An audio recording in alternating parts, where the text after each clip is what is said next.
Good. Okay, good deal. Good. All right, good deal. Good deal. What other little problem? Well, that'll just get my 22 and take care of that.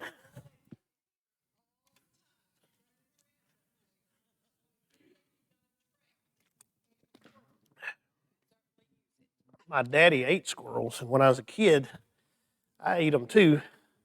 But after I got grown, I tried to eat one of those things, and the more I chewed, the bigger it got. So I decided I didn't like squirrel as much as I thought I did. Oh, I understand. I understand.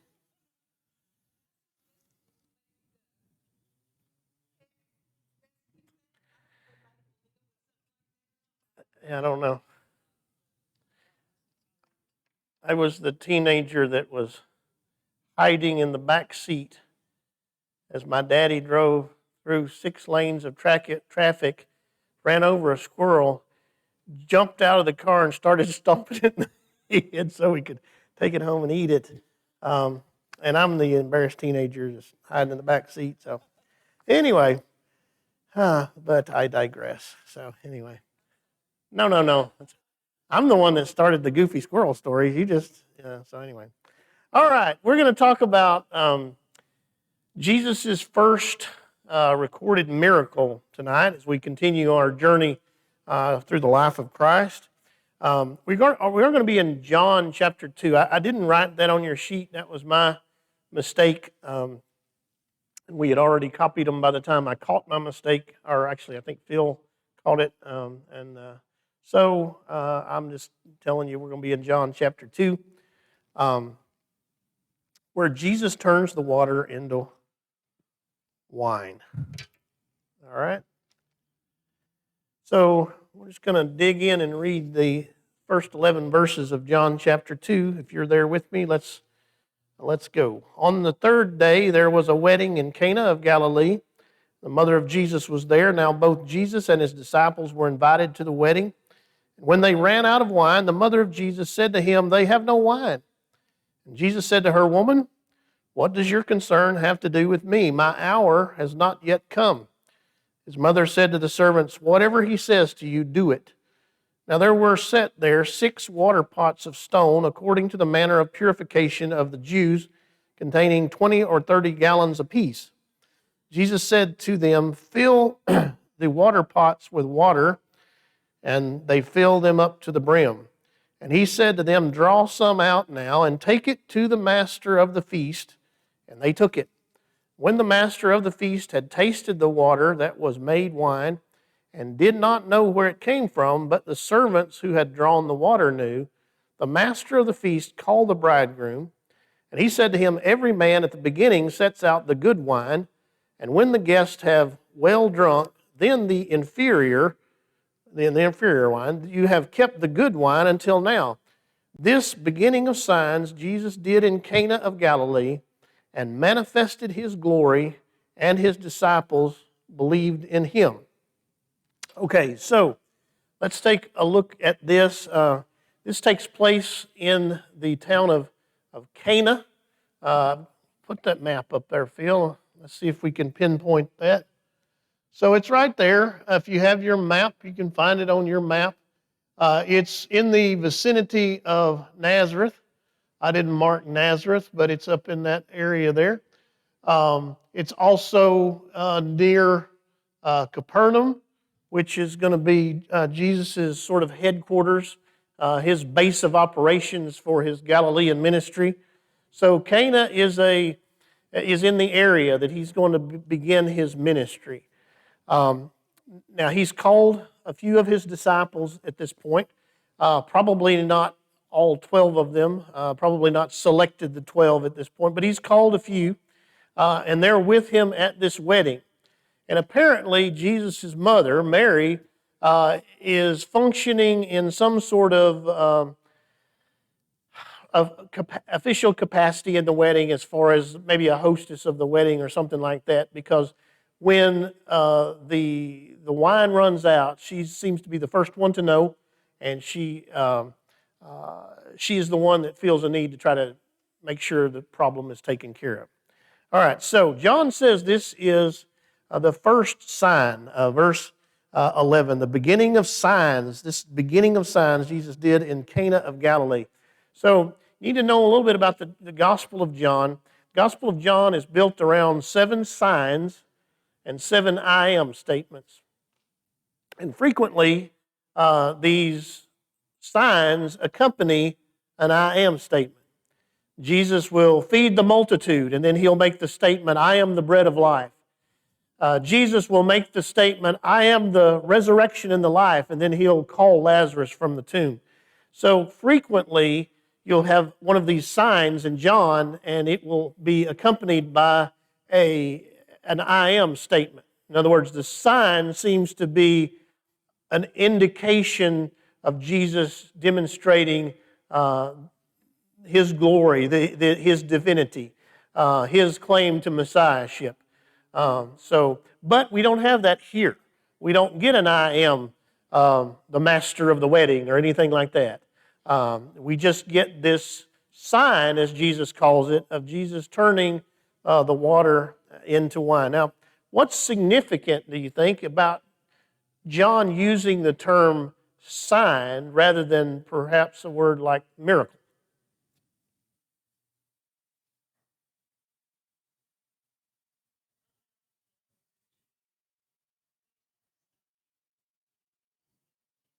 Right.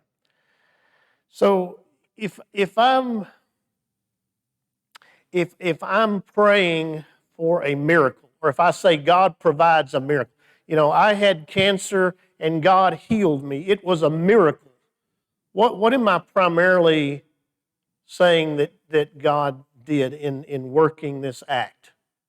Is it primarily a physical act or a spiritual act? If he heals me of cancer, is that physical or spiritual? It's physical. So a lot of times the term miracle in and of itself deals primarily with the physical. But if I say God performed a sign, now what are we dealing with? We're dealing with the spiritual. We're saying now that Jesus performed a miracle, but he performed it with a purpose. It's a physical miracle with a spiritual purpose. And I would say this, that I want to say always.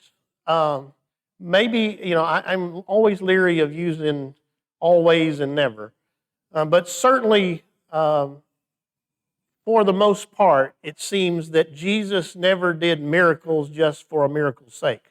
He wasn't a magic man. He wasn't a David Copperfield doing a magic show kind of deal. Herod didn't seem to understand that. When Jesus is brought before Herod before the crucifixion, he's like, "Oh, show me do a miracle for me." He wanted him to do, in other words, do some sort of magic trick so that he could be impressed. But the miracles that Jesus does all point to a greater spiritual reality of who Jesus is. So Jesus takes loaves and fishes and feeds the multitude. But he doesn't just feed them so that they can be physically full. He makes the statement, I am the bread of life. He will stand at the Feast of Tabernacles, at the point at which the priest is supposed to pour water from the pool of Siloam, and he'll make the statement, if anyone's thirsty, let him come to me. He'll heal a blind man, and he'll say, I am the light of the world. And so there's purpose behind that. And I think as good followers of Jesus, we need to move beyond just expecting or seeking Jesus to perform some miracle in our life just for the physical sake of it, and rather look for ways that Jesus can work in our life in which His glory is revealed, and pray for that. That seems to be more in line with how He works. So, Jesus is at a wedding, and I think this is significant in and of itself because part of what this does is it shows us that Jesus was just a regular guy. He did not lock himself away in a monastery. He was part of society. He went to parties, he went to dinners, he went to weddings, he went to funerals. He laughed, he cried. He had a sense of humor. You read some of what he says, and the humor is very obvious there. So he was. I think that he's the kind of guy that if you met him on the street, you'd like him. Because people that met him on the street liked him. The people that didn't like him were the religious leaders of the day that feared they would lose their position because of what he was, what he stood for. But the regular guy, the fishermen, the tax collectors, the harlots, the sinners, they liked Jesus. He was a likable sort of guy. And so he's at this wedding. Now, wedding ceremony in Jesus' day is a little bit different than it would have been in our day. Typically lasts a week long. My goodness, I thought one afternoon on a Saturday was a long time, but in Jesus' day it typically lasted a week. The host would invite as many guests as possible, especially influential guests like Jesus and his disciples would have been. So Jesus now has begun his public ministry. He now has followers, some of which were followers of John the Baptist that have now kind of switched over to followers of Jesus. So Jesus would have been a high-profile guest at the wedding. Those in charge of the wedding were responsible for providing food and drink for the guest. Plenty of food and drink. So it would have been a terrible social faux pas to run out of food or drink at this wedding. That's why when it's realized we're out of wine, this is a terrible social faux pas. It would be like if you were responsible, if you were the wedding, I don't even know what they call coordinator or whatever. I don't even know what they call this person, but anyway, and you get there and you realize we don't have a wedding cake here. That's a bad deal. So people start to scramble, and so it seems as though Mary here is kind of has some responsibility along that area, along that line, and so Mary is concerned we're out of wine. It would have also been a major embarrassment for the family to run out of supplies. She, like I said, Mary's the first to know that there's a shortage of wine. And so Mary's solution is, let's just get Jesus to fix it. I know that, and in some ways, you see the blossoming of Mary's faith. But it's an incomplete and a misdirected faith at this point. It's got some maturing to do because it seems as though Mary understands Jesus has the power to turn, to fix the situation, turn the water into wine, whatever. What she doesn't seem to understand is why he would do it. Is he just going to do it because it's a social embarrassment to the family? Is he going to do it because Mama says so? Or is he going to do it because there's a deeper reason behind it? And that's kind of what we are going to try to glean out of this as we work through it. But the focus of the story is not going to be on Jesus meeting the physical needs, but rather meeting spiritual needs.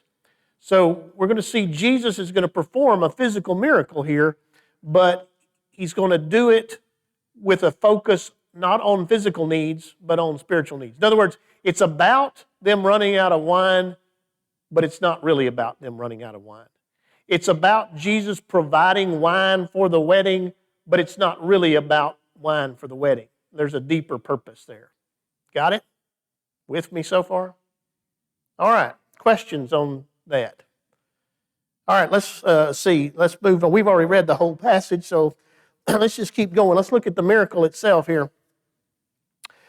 Now, I think maybe we need to say a word about this because uh, Mary comes to Jesus and she says, we've run out of wine. Let me get the quote exactly right. Verse 3, when they ran out of wine, the mother of Jesus, that would be Mary, said to Jesus, they have no wine. And he says to her, woman, what does your concern have to do with me? Now, now be honest, isn't there a little bit of you that wants to go, now Jesus, don't talk to your mama that way? I mean, it seems a little bit harsh. But what you got to understand is you're dealing with, number one, different cultures. So what would be considered proper etiquette in ancient Israel would be something different than what would be considered proper etiquette for us today. Two, you're dealing with not only the translation from Greek to English, but all the Greek idioms being translated into an English form. So it just sounds hard to our ears. For Jesus to call his mother woman was not offensive or meant that way. Jesus on the cross, in one of the most tender moments between Jesus and his mother recorded in Scripture, he looks down from the cross and he looks at John and he looks at Mary and he says, woman, behold your son. He uses the same phrase, woman, behold your son. And in that act, he gives the earthly care of his mother to John. One of the last things he did before he died, he wanted to make sure his mother was taken care of because he loved her. So there we see a very tender moment where he uses the same phrase woman. And then he says, what does your concern have to do with me? In other words, do you really understand what I'm about? Then he clarifies, my hour has not yet come. So what does he mean when he says, my hour has not yet come? What's the hour he's talking about? Do what? Yes, I think so. Typically, when Jesus makes reference to the hour, my hour, he's talking about his suffering and death on the cross. And so, everything in Jesus' life points toward the hour of suffering on the cross. And even the commencement of miracles, the miracles that he did were going to point to the hour of suffering. So he seems to be drawing out some parameters of how his miracles would take place. I'm not just going to work them arbitrarily just because somebody runs out of wine at a party. All of the miracles that I do, they point towards the hour, and my hour has not yet come. And it seems as though he's saying this occasion is premature for the commencement of the ministries that point to that hour. In other words, there will be miracles that come along that I will do that will point to the hour, but it's too early, Mom. It seems to be what he's saying for that. Now, she seems to not even hear what he says. She just goes to the servants and she says, whatever he says to you, do it. In other words, he's going to fix it. Don't worry. He loves me. He can do it. He just go to him. So she does have this sort of blind and grand faith, even though it needs, the edges need to be smoothed off of it a little bit to get more in line with the purpose of what Jesus is doing. So the contrast between Mary's understanding of Jesus' ability and his understanding of how his role as Messiah would play out, it seems as though this statement of Jesus is made because Jesus wants to clarify the parameters of Jesus' obligation to his mother. His priorities were going to be different than hers. Her concern, her priorities were, we're out of wine at the wedding. This is a terrible social faux pas. You have the ability to correct it. You step in and meet a physical need. Jesus' obligation, his priority is, look, everything about my life, even even the miracles that I do are pointing towards this hour of suffering. Now, unless this miracle has something to do with pointing to the hour of suffering, it's beyond the scope of what my role as Messiah is to be. And even if it does, it's premature. It's not time, Mom. And yet he takes it and does it anyway. But he seems to set the stage and make it clear that Jesus was not directed. His actions were not directed by his mother or his brothers, but by his relationship to the Father. Jesus here refused to let human pressure obscure his mission. And I think that's significant. And I think, we need to ask ourselves, are we in line with Jesus' purpose? Are we focused on the physical or the spiritual? Is what we're seeking simply a physical fix to a physical problem, or are we rather looking for Jesus to work in a way that will glorify Him and honor Jesus and His suffering on the cross and salvation through Him? So, Jesus is going to do the miracle, but He's going to do it on His own terms. And He's going to do it as dictated by the Father, not by His mother. And He's going to do it for a spiritual point, not necessarily just to meet a physical need. Clear so far? All right. So, there's 6 water pots sitting out. These water pots were typically the kind used for ritual purification. In other words, religious, ceremonial washings to make you ceremonially clean. They had to do with the Old Testament law and tradition. The jars are said to contain two or three. The Greek word is something like metres or something like that. I don't even know how to pronounce it really correctly. Each one holds somewhere about 8.75 gallons of these. So these metres, and each of these pots hold 2 or 3 of these. Now, my translation, perhaps yours does too, conveniently translates that out for me to 20 or 30 gallons. That's kind of a large rounding there. It's really going to work out somewhere between 16 gallons to 27 gallons. So these are huge stone water pots. They like to use stone water pots for these ritual purification because if they became impure, if something got in the water, you could just empty it out and clean it. Stone wasn't corrupted. Whereas if you used something else, like say a leather jug or I want to say even pottery, I may not be correct on that, but I think if you used like an earthen vessel and it became unclean in some way, you had to break the vessel. Stone was something that could be used over and over again. And if it became unclean, you just clean it and it's still good to go. There's a lot of debate on what, if anything, was the symbolism of using these stone jars, these stone pots. And the speculation ranges anywhere from, something to do with the law or religion, because they were used for purification. Some said, well, it is the emptiness of the law. The stone water pots were empty. The wine had gone away. The water pots were empty. Jesus says, fill them up, and then He transforms them into something that was better than what they had to start with.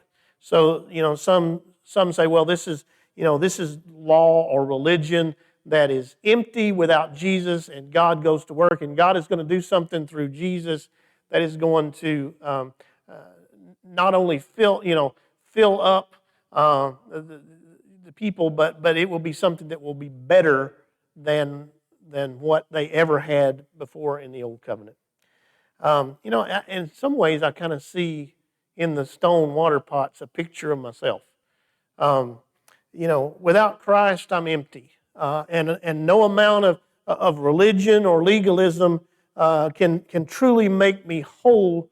But Jesus can fill me up, and when God works in me through Jesus, not only am I full, but I'm full of something far better than anything I could have found through the law or religion or the things of this world. And so that seems to be the idea. There's an element of the emptiness.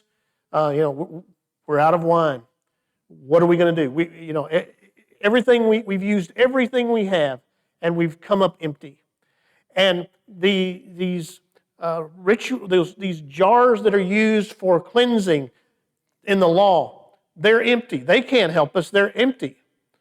Jesus says, fill them up. I'll change them. And Jesus does this great work so that the master of the feast, when he tastes the wine, he goes to the bridegroom and he says, hey, man, this is amazing. My paraphrase. He says, I've never seen it done like this. Everybody else would serve the bad wine, serve the good wine first and save the bad to last. Now, why would you do that? Yeah, you're too drunk to know by that time. Once you've drank all the good wine, by the time you get around to drinking the bad wine, you're too drunk to know that it's bad wine, so what difference does it make? But he said, you didn't do that. You saved the best for last. Well, obviously there's spiritual importance there in that Jesus is always going to be better than anything we've had before. That seems to be the idea there. Questions, comments on that little part? So the master of the feast, his response seems to say that the God of the Old Testament has acted anew in Christ, and the last is better than the first. That's the idea there. Do what? The best is always yet to come with Jesus, right? That seems to be the idea there. Okay, so the only other thing to talk about is what in the world does it mean? What are we to get out of it? So, why do you think Jesus responded to his mother in such a way? Woman, what am I to do with you? My hour is not yet come. And yet then he proceeds to perform the miracle.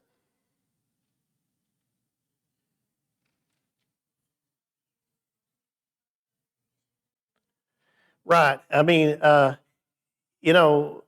it seems to be pointing to that he is pointing her, his disciples, and ultimately us to the time that his hour would come.